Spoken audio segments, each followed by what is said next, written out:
Welcome to today's Fire Engineering Humpday Hangout. Our topic today will be live burn training and NFPA. Bill Guston will be leading the discussion with today's guest. And take it away, Bill. Mike, sorry, Mike. That's okay. Mike Dugan here. Bill Guston is out at a seminar, and I am going to be leading today's discussion. I think we're going to have a great discussion. I think the hour is going to go very, very fast today. First and foremost, I would like to say to all of our veterans, the members who have served our great nation, thank you on this Veterans Day. God bless you for those who paid the ultimate price for our freedom, who laid their life on the altar of freedom. You are not forgotten. We do remember. Thank you. And for their families, for our Gold Star families, we say a prayer for you. Thank you. We would also like to thank our sponsor, Key Fire Hose. That's keyfire.com. Key Fire Hose sponsors this Google Hangout, and we get a lot of information from them. They're a great product, and we have a lot of respect for them, and we thank them for doing this. And as we start our discussion today, if you have any questions for us, please hashtag FETalk, T-A-L-K, F-E-Talk. We'll see the questions and try to get to them as we get through our discussion. Today we're going to talk about 1403. Live fire training. I'm going to introduce my guests. I'm going to start with Dan, if you would, please, Dan. Sure. Thanks for having me. I am Dan Shaw. I'm a battalion chief in Fairfax County, Virginia. I'm also vice president of Traditions Training and fortunate enough to co-authored 25 to Survive with my brother from another mother, Doug Mitchell from the FDNY. Just looking forward to a great conversation about live fire training and especially the acquired structure burns. Jason? Yeah, thanks, Mike. I'm Jason Hobelman. I'm a battalion chief in North St. Louis County with the Florissant Valley Fire Protection District and co-owner of Engine House Training. And again, it's an honor and privilege to be able to come on here with the panel and discuss the important topics of 1403. And Nick? Hello, everybody. My name is Nick Morgado. I'm a training captain with Miami-Dade Fire Rescue. I've been on the job for 13 years and been in training for the past 4. And conducting live fire training for Miami-Dade Fire Rescue falls under one of my responsibilities. So I'm looking forward to the topic that's going to come. Okay, so we're going to talk about live fire training. We're going to talk about acquired structures. And I'm going to start it off with Dan because I think Dan has very good insight being on the 1403 committee for the NFPA and working on development of the standards for 1403. So Dan, if you can give us a little background on what's going on, I think we could let our listeners in on what we're looking at. Okay, great. So I serve on NFPA 1400 committee, and believe me, I think every time I go to a committee meeting, it's a learning curve for me to remember how exactly the process works, so it can be a little confusing to everyone. So 1400 is kind of the parent that oversees fire service training, and then within that is 1403, which is for live fire training. Now, we are in a revision right now, and one of the things where I guess it's important to go back and discuss the history of 1403. Prior to 1403 being developed, there really wasn't any standard to live fire training. It fell to conventional wisdom, and we know a lot of times conventional wisdom can be loosely interpreted and usually leads to some sort of disaster. And ultimately what it led to is some deaths in training in live acquired structures, which, again, really is not excusable at all for what we deal with. We should not be killing people in training. So the initial members who put together 1403, who are still, some of them are still in the committee, did an excellent job of essentially taking where there was absolutely nothing and really building a framework to say, stay within this box to do acquired structure burns. And so it kind of laid out a blueprint for success. If you are going to do some sort of live fire training, that you need to do these things. Things that we should take for granted, like you need to have a water supply. Seems like a good idea. Perhaps you should walk people through the structure before you burn it so they understand what it is and we're not hiding something from them. So they did a fantastic job, but like everything, even like our laws in this nation, we go through a judicial review. You have to reinterpret it and look at how is it applied to what we're doing in the fire service today. Fortunate for me, I will always be the biggest cheerleader for my organization. I work in Fairfax, and we have a fantastic training academy group and we're very lucky to have a lot of acquired structures. What our group did in Fairfax is they took what was a loose framework and said, all right, let's clearly define the objectives of a live acquired structure burn, and let's move away from testing people on pulling hose lines and throwing ground ladders, and let's focus on what we're there for, is to get people indoctrinated in to see live fire before they go to their first fire. The idea being, before we give someone into that stressor, the ultimate stressor we'll face in the fire ground, let's get some sets and reps of the conditioning the right behavior and teach them about fire behavior. So they did this with really little fanfare, and they started seeing some incredible results. I saw the incredible results of having the people who came out into the field who were appreciating it. And going to some of these burns is that we're really seeing what we're going to see in the fire at 2 o'clock in the morning that night. We're able to see it in a semi-controlled environment and see what a vent-limited fire looks like. And so what they were doing, without the addition of using carpet or couches, just pallets and hay or Excelsior, whatever you do, they were able to take a room that has no furnishings and take it from a vent-limited fire and build it to a flashover. And then people could either just witness that fire, see what a flow path is, see what occurs in that compartment, never entering that compartment, or they could practice a transitional attack or hit it hard from the yard or whatever you call it. They could see that and see if it's effective for what they want to do, and then they could go in and just see the power of properly placed water onto the seat of the fire.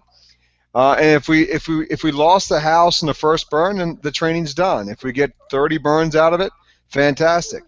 And so they got a lot of empirical data out of that, a lot of really great stuff about how we need to structure our training, how do we need to take care of our instructors, what do we need to take care of our students, to make sure that what the end result is actually the student learning the objective, and not, let's see how hot we can get it and see if we can burn them, how charred up our gear and equipment we can burn.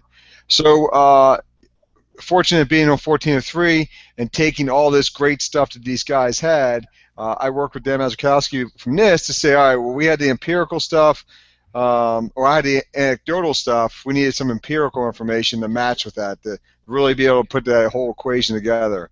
So working in concert with Dan was doing some of the burns he was doing up in Chester with the Cherry Road reconstruction.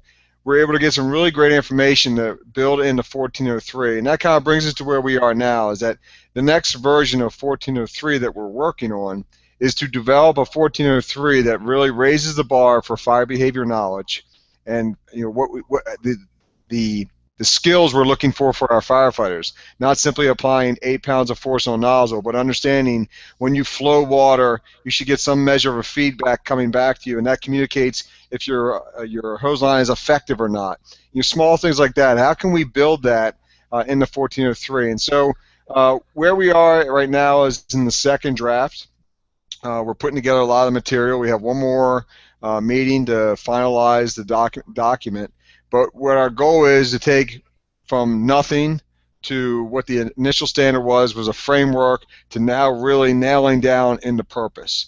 So I don't know how much we will be able to push into there, because there's a lot of scientific information there that I think is a little above the expectation we would say to someone who gets one house to burn and acquires structure once every 100 years, and now they have to break out a slide rule and calculators to figure out the kilowatts of how much the fuel is. So what we're really pushing for now is giving some ideas, mostly probably in the annex, of saying, if you want to do a fire, to teach someone about fire behavior, here's how you set it up, here's what you need for the flow, and here's how the operation goes. Is that they enter the front door, you don't take the window, then you coordinate, take the window, and now you take it from vent limited to a flashover, no one's in the compartment. So it's a build out like that.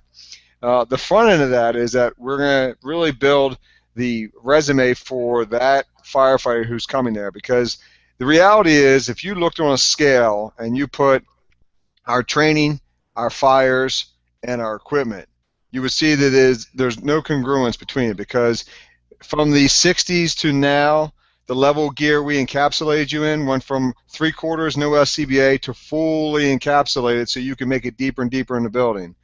The fires went from 20 minutes to flash over with grandma's furniture to now it's 3 minutes. Well, the number of fire behavior hours has not changed from 4 hours since the 60s. So our training has stayed stagnant, but everything else has escalated. So the goal is to escalate that training so that student and that instructor are really understanding of what flow path, which everyone knows what flow path is. I mean, Lloyd Layman talked about it. The Boston General Fire Orders from 1851 talked about it. If you own a fireplace, you understand what flow path is. But we're just trying to get guys to understand is that we don't want you crawling in the exhaust. We want you to crawl in the intake. And how do you recognize that in that fire? And ultimately, what we're trying to really aim for is, and I think all you guys can agree, we see this nowadays with the social media and people on their soapbox with a keyboard and can pontificate about anything, is that everyone's trying to apply a sterile decision to a dynamic process. And there is not one tactic that fits every single fire. What we want people is to be able to expose and see what fire can do and how it operates in the training environment. Then when you get to the real fire, you have some catalog to pull from because you've been trained to understand and recognize that's event limited fire. That's what's going to happen when that window gets taken and the hose line is not in place. We want you to really recognize that before you even get to that situation, because and a lot of these documents are really kind of legacy documents that you're leaving to say, all right, for the next generation, they're going to take it and say, well, that was good stuff. Maybe the next phase is we do some live fire training, but also more simulations because technology's here. So in a nutshell, that's essentially where we are at 14.3, is trying to give more framework and build up, being representative that our firefighters are getting more and more knowledgeable, and there's more and more outlets for them to get information. So let's put it into the training environment so we can build that, that critical thinking firefighter for the fire ground.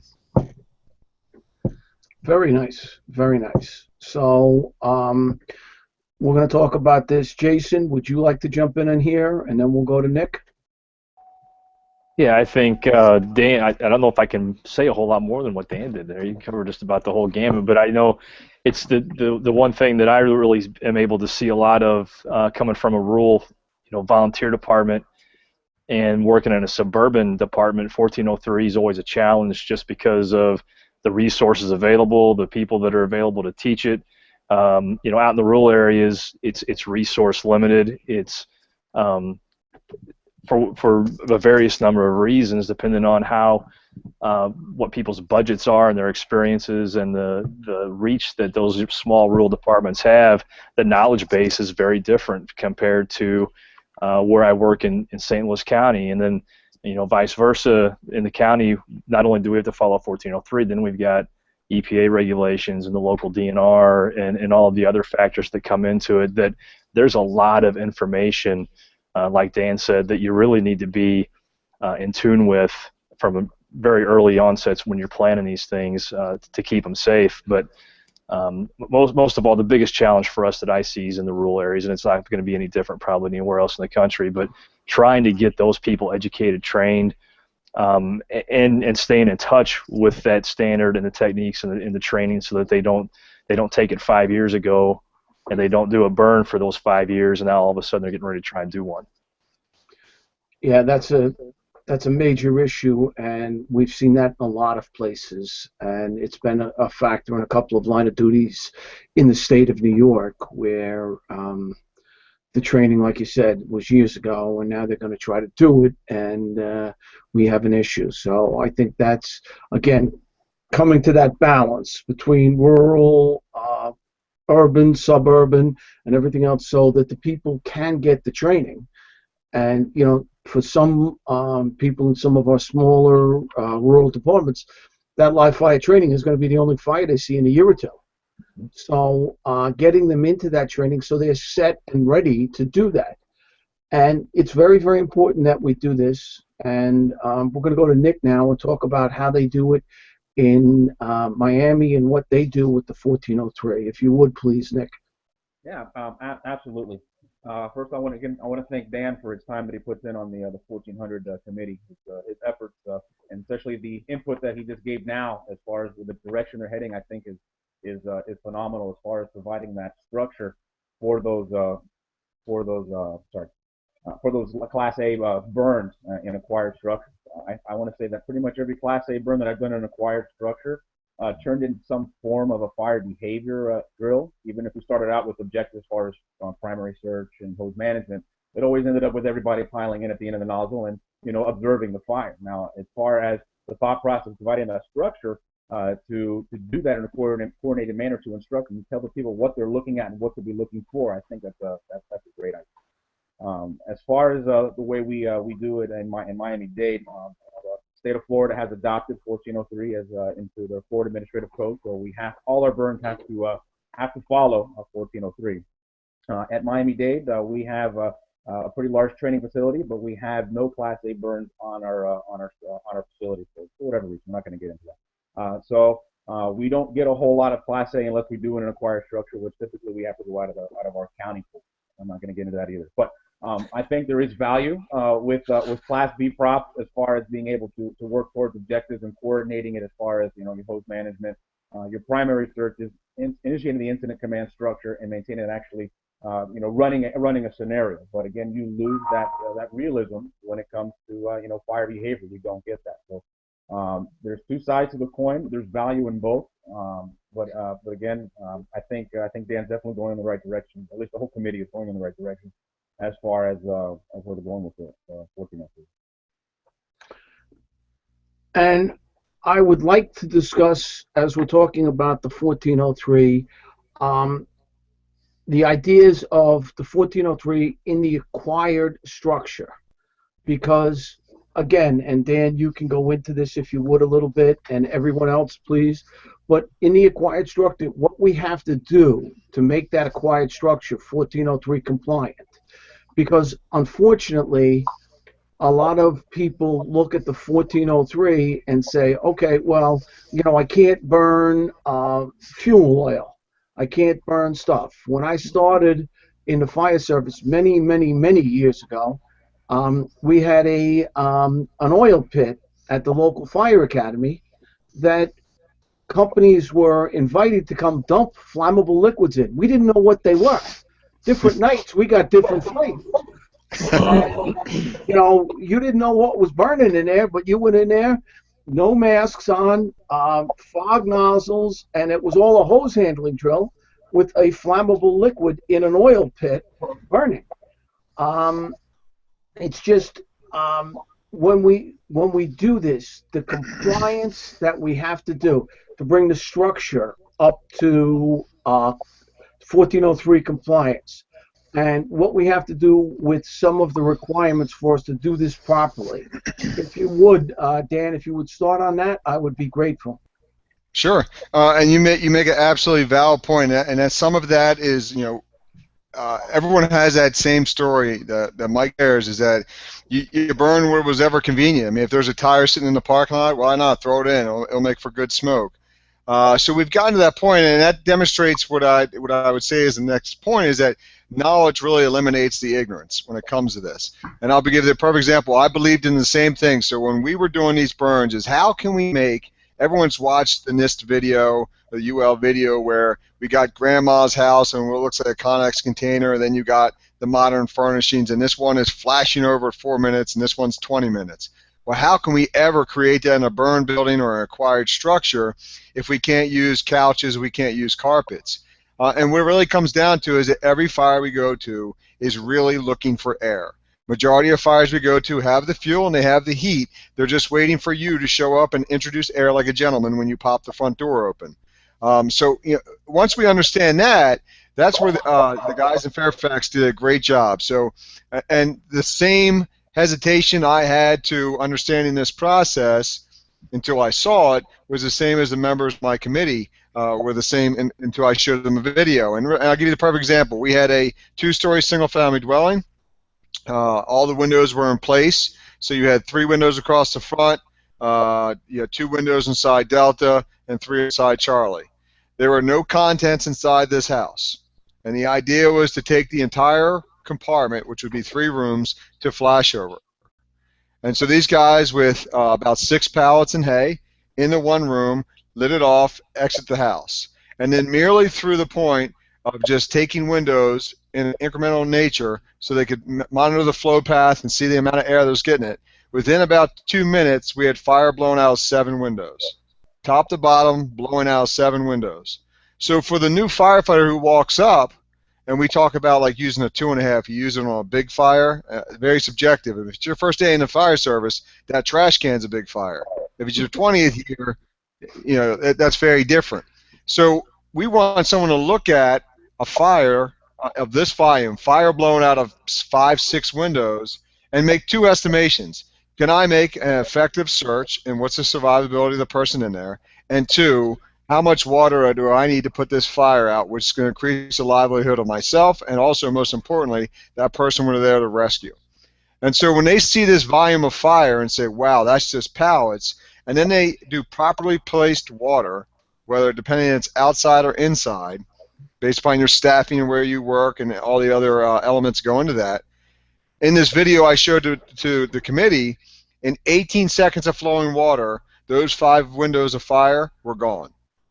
And so how that parlays into what we're doing with live acquired structure burns is, no, we don't need to go back to putting furniture into rooms, because there's a level of that we can't control with that.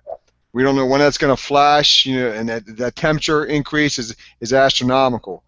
But with controlling the air and using pallets and hay or Excelsior, we're able to simulate what looks very much like a live burn that they would see in a modern house, but also they're gonna feel the radiant heat. If they're in the hallway watching this flashing and hit it, because now what they're learning is, I have a hose line that flows 175 gallons per minute.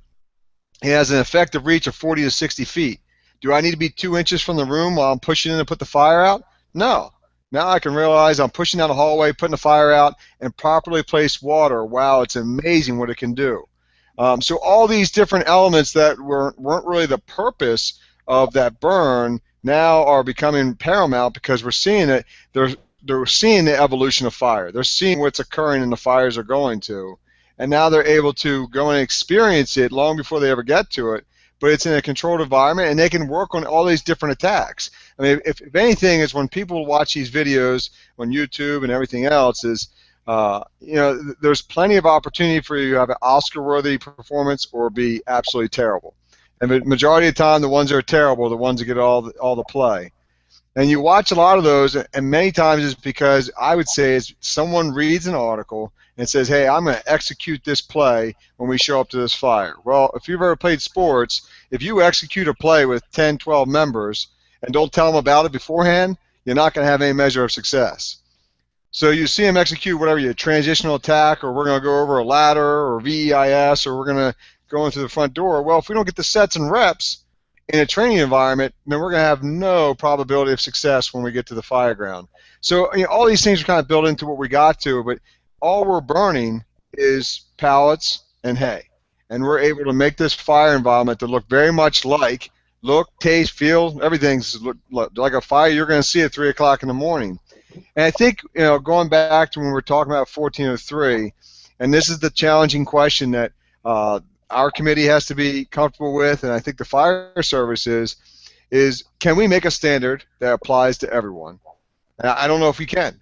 I work in a 16 to 1,700 member organization, FDNY-wise, over 10,000, down to a small department in the Midwest, maybe it has 200 members, tops, volunteers, or to 10 members.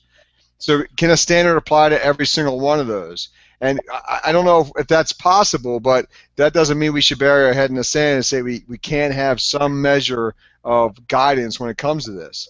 And that second part is that I feel comfortable with it, is that if this standard, like everyone says, is very stringent, and it is, because you're dealing with fire. Even though it's semi-controlled, it's still a dynamic process. It does not discriminate. It doesn't care if you're volunteer, you're paid, you're tall, you're short. You care less. It's going to reap whatever damage it wants to on anyone. So if we understand that as maybe this standard will disqualify you when you get an acquired structure that you can't burn in it, and that's okay, because you probably shouldn't if you can't do some of these things that are required by the standard. But it doesn't mean you just give up on it. It means you can still get your sets and reps on forcible entry, throwing ground ladders, doing searches. You just can't do a live fire in it. And again, that's one of those other questions that we're asking ourselves, and I think it's important that we get a response back, because like everything, we don't really get a whole lot of responses on the public inputs for the standard, but that's what we look for is, hey, this is the standard we're trying to put together for the fire service, everyone. What do you think? Give us your input, because our goal is always to try to eliminate our bias of where we work, and not think everyone has as good as we do or as bad as we do. But how can I make a standard that really fits everyone and accomplishes a set goal? And I think there's some great points in there. And one of the things I want to bring up with that is I was talking to somebody recently about live fire training, and they said something that I thought was very, very informative. They said they are to the point now where the live fire training for the sets and reps is out. The sets and reps, getting it down, getting your placement, your tool, your hose handling, your forcible entry, they do in simulated smoke or blackout conditions, and get you the idea of getting the things done. And then they bring you into live fire for almost like the graduation from your whatever it is. They show you what it is, but they don't expose you to that over an extended period of time just to get the sets and reps. And you can do the sets and reps in the back of the firehouse with a hose stretch. You could do your forcible entry on a training door just to get your techniques, get your feeling for stretching the hose, get all of your things down, and then use your 1403 and use your live fire training in a very limited basis because of some of the things that goes on there. So I think that's very interesting, and we're going to talk about that a little more in depth. I'm going to go to Jason and ask him his opinion, but first I would again like to thank Key Fire Hose for sponsoring this. It's keyfire.com. They are a great company, and they sponsor this, and we thank them very much for their support. And if you have any questions for us out there listening, please, it's hashtag FE Talk, T-A-L-K, FE Talk. So, Jason, thinking about all of these things, what's your opinion on this now as we're talking about the sets and reps and everything else with the live fire training? Yeah, I think that's exactly the route that we've kind of used where we are, because we have limited access to facilities. So when we get those, we try to go, and even in just routine training in general, we try to get down the fundamentals first and get people comfortable moving hose lines upstairs if we're going to use a stairwell, knowing what their reach looks like and in daylight when we talk about 40, 60 feet. Because when they get into a house fire, you may not see the fire directly with your naked eye, but you can feel the heat. And knowing what that stream's going to do and seeing it and what a good stream looks like, and having those fundamentals done, having some either fake smoke or some a smoke barrel in one of these things to see what controlled coordinated ventilation looks like before you have an actual working fire, whether it's real or in a live burn, so that they understand the communication and what you can walk them through it with limited risk, especially with the simulated smoke. But the one thing that I kind of want to go back to that Dan said, and I've seen it a lot in different academies and live burns that I've gone and witnessed and helped with, is that I think that, obviously depending on the education level, but a lot of times what we see is, especially in the rural areas, or the smaller departments, like in St. Louis County, we don't have any departments with over 100 people, very few, even in suburban St. Louis, but the rural areas especially. But what a lot of people tend to look at live burns as is a chance just to burn something. There's not those specific objectives of what we're trying to accomplish that Dan alluded to, like the flow paths and how many windows and what do we see with fire behavior, and what's going to happen when we apply the stream from 50 feet away What's the heat difference when we apply the stream from 10 feet away? Those specific objectives of, if we vent here, what happens to the fire? If we vent there, what happens to the fire? And having all that laid out, having the skill sets mastered or proficient before you do the burns, I think is really one of the big topics that we have to address at all levels when we do these trainings, because I bet everybody on this panel has seen you've gone out to these burns, especially in acquired structures, and it just turns into let's burn the thing down, sit around and watch. And there's not strict objectives other than taking a hose team in, knocking it down just enough so that the reset can be done, but having those specific objectives like Dan talked about. And I think the way it sounds, this new 1403 standard is going to help address some of those things. And it did loosely in the past, but I think combining it with a specific curriculum with fire behavior, those specific tasks and objectives with moving lines, with whatever type of system they operate under, I think is critical for safety and being proficient. I think that's great, and I think the other thing that I want to talk to about 1403 that I found a lot when I was an instructor is the 1403, the guy coming in who was the officer on his crew, engine 210 is coming in here, and they come in here and their officer says, "These are my guys, make it really hot.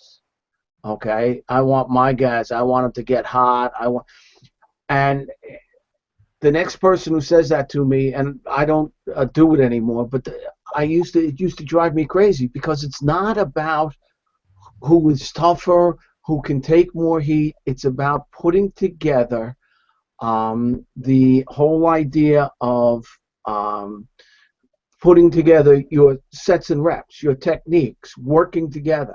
And I think that's so important. And as someone who works in a fire academy, Nick, I'd like to get your input on this, because you probably see that too, with people coming in with their crews, like, make it hot for my guys. Yeah, you always get that, especially when you're dealing with Class A, especially in acquired structure. I guess the question that I ask myself when they ask me this, are you in it to learn something, or are you in it for the adrenaline rush? You in it for the fun of it, And we're here to learn something, and that's the whole point of this, is to be able to walk away with a better understanding of our job and what we're doing, and be able to use that, in the future. So, and again, going back to, I kind of mentioned this a little bit already with the Class B, we use propane. That works really well for practicing the sets and reps. You can practice sets and reps, and you can take them to the baby steps. And you do it, just bunker gear. Then you do it bunker gear with your pack on. Then you do it on air. Then you introduce Hollywood smoke, certain simulated conditions. And now you can go ahead and do that hose management or search and rescue with a fire at the end of it. But again, that fire, being Class B, is not going to react the same way when you put water on. At a certain point, the smoke starts to burn off. But so it's kind of taking it to the next step. So when you do get that acquired structure, and you can simulate those real fire conditions. Unfortunately for us, a lot of times the acquired structures we get are kind of small in nature, like 300, 800 square feet. So it's tough to really make all these moving parts. But when you approach it from the way that Dan was mentioning, as far as looking at those flow paths, identifying what this ventilation is going to do to the fire, what's going to happen when I introduce the water this way at the particular point. It becomes a different learning tool, and it's the other side of that coin. And again, when everyone's looking for those things, identifying these things, it translates to a safer burn, because now you have everybody looking for the same thing. So I think that's definitely a step in the right direction. Yeah, I think so too. And I remember we used to do burns. I was doing burns upstate New York in an old hotel, and the rooms were adjoining, so they cut the top of the adjoining door between the two rooms on fire, and they had the fire room. You had to go into the adjoining room through that half door, but they cut it for air supply. But we used to get the students in there, and we'd make them force the door under smoke conditions, and then I'd say, okay, now hang here for a second. Tell them to take the glass and watch what happened to the fire, how much it lit up, and what that change of oxygen did. And I would say, now, if you were in the room and had water on the fire and then said take the glass, that's why the timing is so important to you, and make sure that we understand that. And I think that's part of it. And I think that we have to make sure that, again, what our learning module is here. What are we trying to teach our students? What do we want to get through to them on which part of this? Is it a hose handling drill? Is it a fire behavior drill? What is it? Is it a search drill? Is it just wearing your bunker gear in real smoke, feeling a little bit of heat and knowing that you have to stay low and crawl, or being able to see maybe in the smoke? And I don't know, that's each of us at that certain fire has to decide what the learning objective is of this drill. And I think it's vitally important that that is the major part of this. And I think 1403 being addressed the way it is by this committee and the 1400 committee with Dan and the other members on it, I think are huge. And I think it's just going to help us get better. And I think it's going to help rural departments define what they want to do, figure out what they want to do, and it's going to give them an idea of either we can't do this or we're going to need help to do this. We're going to have to bring out in maybe state instructors, outside instructors, or someone else to help us accomplish this if we want our members to get this. And Mike, if I could add something to what you're saying, I think it's important for us to explain is all of us are talking about sets and reps, and it's important for us, especially it's rather appropriate. It's Veterans Day, but that military aspect, which is that stress inoculation training, where we pull that from, and this becomes really important to what we do because we're trying to do the same thing with 1403, or that's really kind of my passion to it. That's what we see is that stress inoculation training that the military has used and other branches have used is that, hey, it's a three-step process. We got to provide information to that person, that firefighter, about the stressful environment, in this case the fire. Then we need to develop the skills and strategies to effectively overcome and cope with that stress. So how are they going to deal with that stress? Well, developing a level of mastery, understanding what exactly is going to occur, understanding that the fire ground's not a and then type of process, that everything works in concert together. So then we get to the third one is now we have to increase that individual's confidence in their abilities and then get them to maintain that performance in that stressful environment. And if we do those three steps, that's where those sets and reps come in. We're continually honing that skill over and over again, so when they are in a stressful environment, they can execute that skill the same as they can in a sterile environment. And it's important for us to get to, and I think what we see out of 1403, or what the goal is, what I see is that we talked about this last night on our radio show for fire engineering, was our goal should be that we get firefighters who are pragmatic, who understand that they have to be critical thinkers. Because everyone seems to think that science is coming and taking something from you, that Dan and Steve are coming and taking your fire service away. No one's taking the fire service away. No one shows up at my door in the 4th Battalion with taps someone with a pencil and says, I think you should do a transitional attack because here's what the kilowatts say. What I look at it as is we want firefighters to be able to say, all right, here's what science is saying, here's what my experience is saying, here's what my mentors taught me. Now here's my organization with my staffing, with the response times. Now what is the best strategy and tactic for me to implement based upon what I'm seeing right here? And if they never get the opportunity to say, all right, let's try a transitional attack, if you want to call it that. Okay, well, if you hit it and it takes you 7 minutes to get through the door and get down the hallway, and that's probably not really effective. Or it takes you 6 minutes to stretch a hose line from the engine to the front door, then maybe you shouldn't worry about a transitional attack. You have other things you have to focus on. But then we start to see is that if we give guys these sets and reps in this stressful environment, that then they can go through their catalog and say, all right, this is the best tactic for me to implement, and take a little bit from here, take a little bit from here, and apply it to where you are. Because what I take when I look at this science and what Dan offered into 1403 and what offers into my job is, I drew this parallel last night when we were talking about, is that if we take this like an athletic view, well, every time we go into the ring, if your opponent always was slow and docile and took 20 minutes to flash over, then you knew how to counter it. But suddenly if you step in the ring and your opponent now can flash over in 3 to 4 minutes, and it's much quicker, much fitter, and much more agile, would you adjust? Would you change what you're doing? Absolutely you would. Because your opponent has changed, you need to change with it. You got to recognize what you have to do to be able to fight your opponent.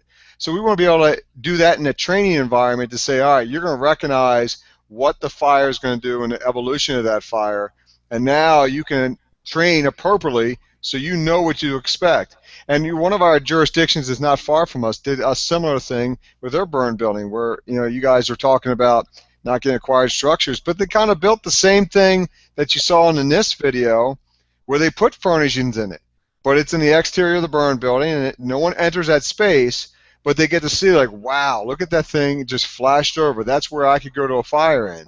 And then they apply water, from the parking lot into it, 20, 30 feet away. But then those students get to see how effective that fire stream is. Like, wow, that fire was incredible, but it just went out in 22 seconds of water. So all this goes in that muscle memory and that stress inoculation training. They saw the stressor, they built the skills for it. Now they're comfortable demonstrating that performance under that stressful environment.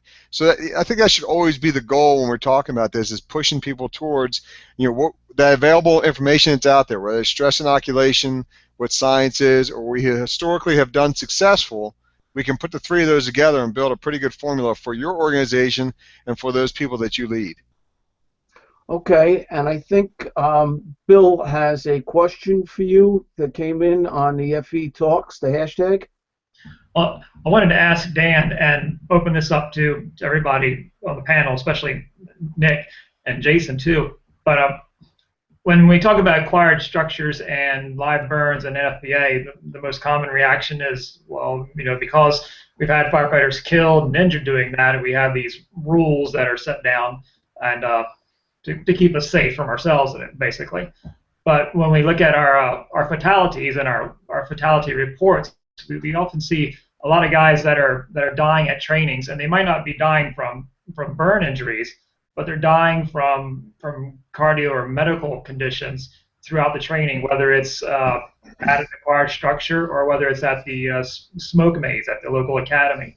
So Dan, can you share with us, is any part of the revisions addressing any medical screening or medical follow-up for participants? And Jason and Nick, what does your department do when you have acquired trainings to incorporate some type of health or wellness check for the members participating? Excellent question, Bill. So for the first part of that, I would say is, and this is one of the things that frustrates me a lot of times, the standard has killed no one. Standards don't kill people. It's usually people's lack of compliance with it, or their own personal interpretation of it, or their lack of knowledge of what exactly is going to occur with that fire. So with that being said, yes, the new standard does have a lot more attention on the person.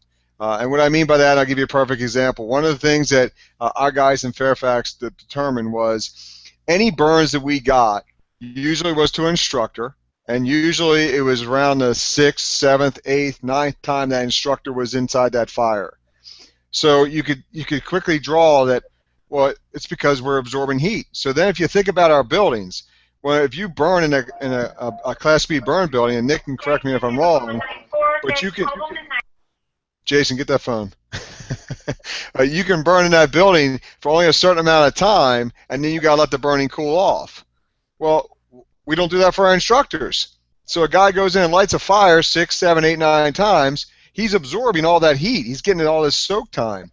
So one of the things that those guys didn't is in the standard this time is that if you are in the IDLH, you get 1 time of burning as a stoker, and you're out of that position.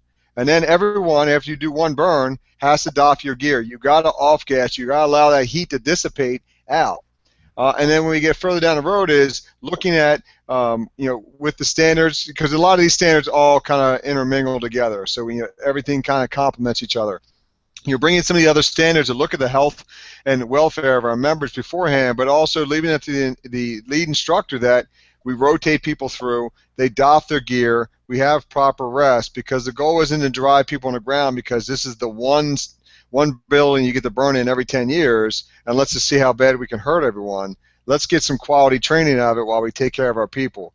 And the biggest thing I would say that we're aimed at is that rest and rehab of people, the rotation of them, but also every time of taking that gear off. And then the last part is really ensuring that they're deconning their gear, whatever that measure may be. I'm fortunate where I work, we have a second set of gear. We get our gear washed. But if it's as simple as taking it with a truck brush and a hose line and washing off all the contaminants and getting a second hood, so be it. That's what we're aiming to do, is make sure that we have the people to actually do the training, not drive them in the ground after the first one and they never come back. Jason, you want to jump in on that?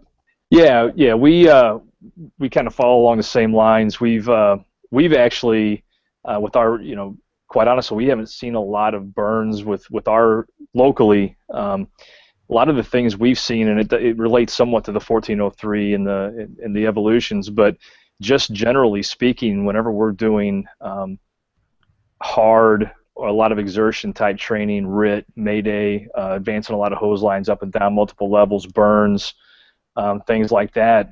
We've had, just in St. Louis County alone in the last 2 or 3 years, 2 members from 2 different departments going to cardiac arrest, not in fire training, no live burns, in temperate, controlled atmospheres.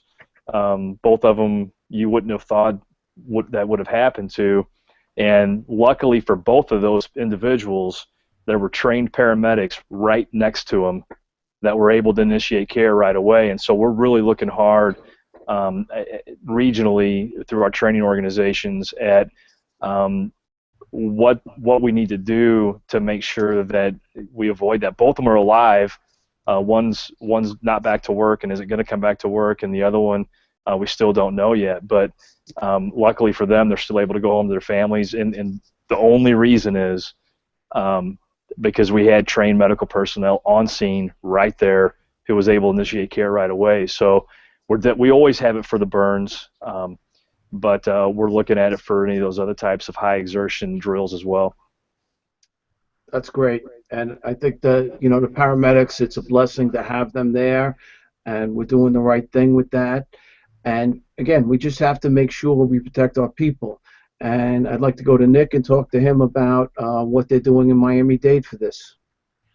Going back to Dan, what he said made me think a couple of years ago I had the opportunity to participate in a local conference to do Class A burns. And they were a little short on instructors, so our reentry time was rather short. And by the end of the 2 days, we felt like a baked potato. We were cooked, and 3 of us looked at each other and said, we're not doing this again. And of course we did it again, but we had more people the next year. So it definitely worked out. As far as for us, in our department SOP for live fire training, we're actually required to have an ALS rescue, which is an ambulance for us, which is our people. Maintain and establish a rehabilitation area, rehab. Everyone participating, from instructors to the participants, the students, have to go through pre-burn vitals. And there's been times that we've actually precluded or didn't let someone participate because their vital signs they didn't necessarily meet transport criteria or treatment criteria, but they didn't meet our established criteria to be able to participate. And then after the burn, everybody has to go back to rehab, where obviously their vitals are compared to the pre-burn vitals. There's been times where we've caught issues and sent people to the hospital. There was one instance where we actually caught a guy who was having a heart attack. And he got a treatment immediately, and he's back on the job. He had surgery, and he was back rather quickly. So it's definitely a must. Now, as far as that's the only drills that we do that require us to establish a rehab. Now, all other drills that we do that are strenuous, whether it's hose management, search and rescue, we have medical equipment on by, and we do have a rehab established, which also turns into our debriefing area. We have medical equipment on standby, and we do have paramedics. Most of us are cross-trained as paramedics anyway. We have medical equipment on standby. And I think that's great. I was trying to get Dr.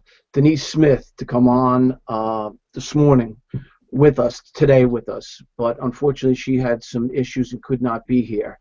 But I talked to her this morning for a while, and I got some great points, and I would just like to share them with our viewers and our people who are listening.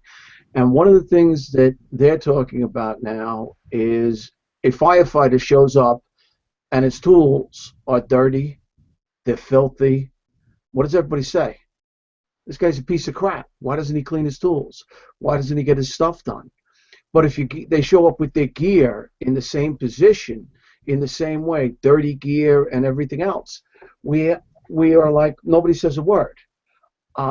And she was talking about the thermal strain of live fire and how it articulates to the cardio strain on our people.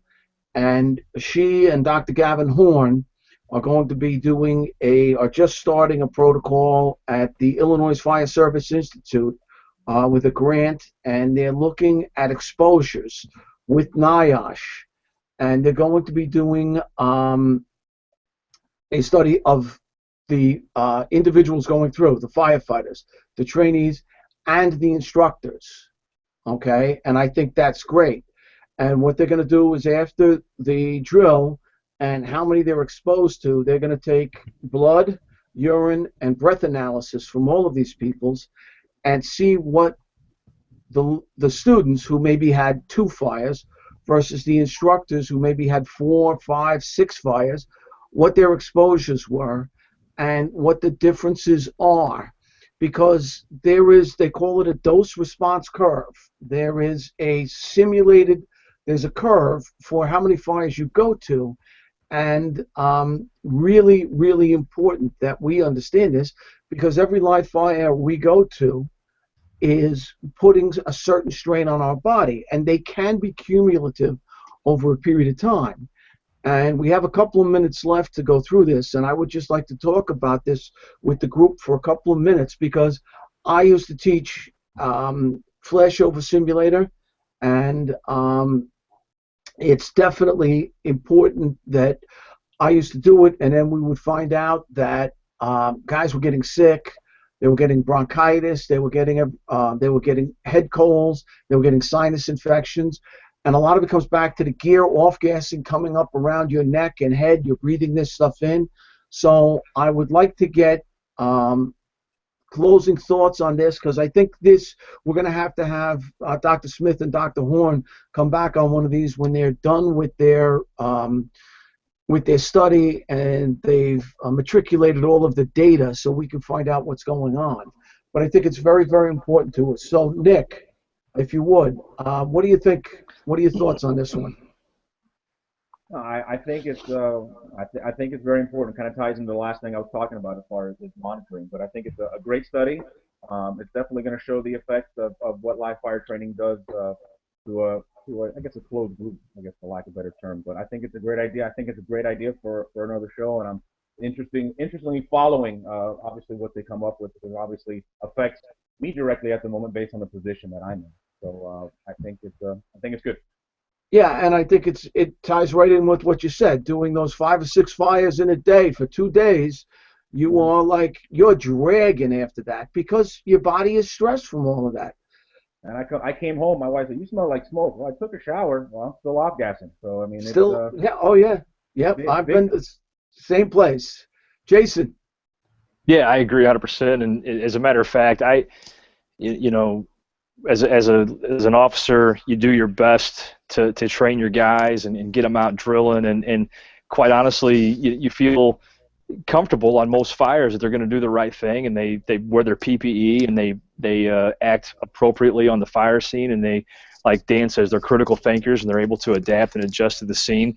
And quite honestly, I worry more about their long-term health because of the issues that you've been talking about recently. Every time they grab their helmet and get this stuff on their fingers, when they don't wipe off the tools, and they use the radio maybe 12 times a day after one fire, and every time they touch the mic, they're rubbing that soot and carcinogens into their hands and pores. And I'm looking forward to that study, and it's going to be an educational process for everybody to understand what the consequences are. And a lot of things, I learn something new every day listening to you and the things that have been coming out on Firefighter Nation and fire engineering in regards to cancer, and hopefully we can make the adjustments.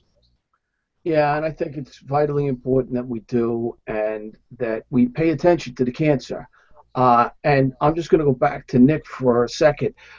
Nick, I was hearing recently about the retirees from Miami and what the cancer rate is there. Do you know? I heard it was in the 75 to 80 percentile.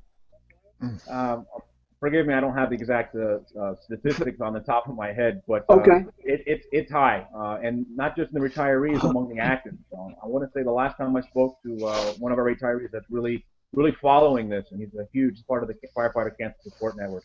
But I want to say the last 1 in every 3 firefighters active and retired has, so it's 1/3 of our department either has had or has some type of cancer. So And I that's don't the know. active members. That's what I was told. 1/3 of your active members have Give me that. cancer, and about 75% of your retirees. And for those of you out there who have a chance to see it, there was a documentary called Toxic Hot Seat. If you get a chance, take a look at it. I think you can find it on some of the video. You can look it up on your computer, but it's a great thing to do. And just be aware of how many people, how many of us are getting cancer. Dan, I'm going to go to you. Yeah, and I think this is excellent information, and it really works in parallel with what Brian brought last month when we were talking about the Firefighter Cancer Support Network. And what I look at, this is all information that will really eliminate a lot of the ignorance. And what we have to do as fire service professionals, because we're all pros here, whether you're a volunteer or paid, doesn't really matter, is understand that we can't have the liberal use of the word safe when we're talking about fires. A lot of people want to just think they can redefine what Webster's defines safe is, which is free from harm. And there's nothing that we do on the fire ground, especially the firefighters who cross that threshold, that is free from harm. So when we look at this training and live fire training, our goal is always to get people to start to understand how to learn how to do prudent risk taking and understand that there are merits to risk. And with information, whether it's the Cancer Support Network, what will come out of this study, what comes out of NIST, what comes out of UL, your own experiences, all that should formulate into you making a calculated, prudent, risk-taking measure. And understand the merits of this risk are going to be beneficial for the outcome of the situation I took oath to protect people, or is there no merit to this risk? And I think as we get more and more of this information, we shouldn't have this adverse reaction to it. We should be pragmatic about it, take it in and say, how does this apply to what I'm doing? And there's going to be benefit, and there are going to be some things that just don't work. But just to turn a blind eye to it would be completely ignorant. And more importantly, if you're someone with some tenure or a leadership position, your most important job is those people who are behind you, and you got to leave that legacy that they are thinking, critical thinking firefighters who can make a calculated decision and understand what our mission is, which is to save people and protect property. But how do we do it with prudent risk taking and not just throw this blanket of safety over it, and that's going to somehow save us all. So I think it's a great conversation. Again, all this is the evolving documents are just documents. It's what is happening out there in the fire service that really drives this. So as long as people continue to train and they start to get that information, just continue to build critical thinking firefighters who are pragmatic, and that what really builds our success on the fire ground and also in the training environment. And I think the last thing is it's about safety. And it's about safety in the 1403 and the live fire. It's about safety protecting yourself. Way too many of my friends have died of cancer. And a couple of my friends didn't make it to their 60th birthday. Hopefully I'll make mine. It's coming very shortly. But the whole idea of this is to make sure that we all go home to our families at the end of every one of our tours, and we are safe. And we make sure that we have a plan to get back, to give back. And we want to make sure that in doing this, whether it's in the 1403 or protecting ourselves, we plan accordingly for those risks, as Dan said, and we plan accordingly to make sure that we can all go home. This has been a great chat today. I thank you all. I'd like to thank our friends at Key Hose once again for sponsoring this. They have been very, very gracious, and we love their product, and we deeply appreciate them letting us come on and express our opinions. If you have any questions, anything you want to know about this, please send a question to hashtag FETalk, and even if we don't get it for this show, which we probably won't because we're going off the air, we will try to address it next month. We're back on with this group December 9th, and we should have a great show. We will get it out to you beforehand as to what we're going to be talking about at that day. And again, thank all of our guests, Dan, Jason, and Nick. We appreciate it. Thank you all for being here. And to our veterans, thank you. Happy Veterans Day. Thank you for your service. God bless you all. For those who didn't make it back to their families, our Gold Star families, we say thank you for your service. And to all of our brothers and sisters, we say thank you, be safe, and God bless.